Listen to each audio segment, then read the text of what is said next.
সংশোধন করে 45তম বিসিএস প্রার্থীদেরকে আবার সম্পূরক ফলাফল প্রকাশ করতে হবে। সবসময় বিসিএস পরীক্ষার্থীদের মেধার বিরুদ্ধে গিয়ে বিসিএস পরীক্ষার্থীদেরকে রাস্তায় নামানোর পন্ডিত চুল সিন্ডিকেটের দালালি করে প্রত্যাহার করেছিল, সে পদগুলো ফিরিয়ে দিতে হবে।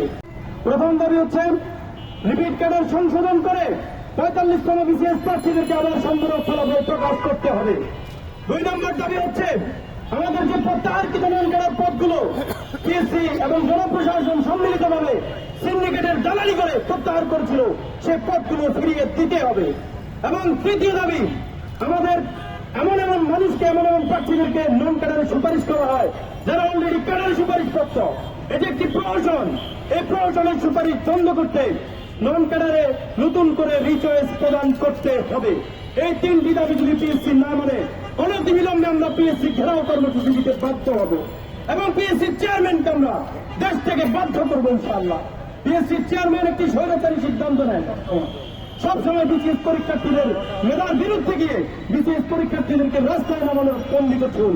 আমি পিএসসির চেয়ারম্যানকে সতর্ক করে দিয়ে বলতে চাই, স্যার আপনি আমাদের শিক্ষক, আপনি বেকার বান্ধব সিদ্ধান্ত নেওয়ার চেষ্টা করুন, হটকারী সিদ্ধান্ত নেবেন না, দালালদেরকে আপনি পৃষ্ঠপোষকতা করবেন না। দয়া করে আপনি মেধাবীদের মনের কথা বোঝার চেষ্টা করুন। 45তম বিসিএস এর বৈষম্য নিরসন করুন।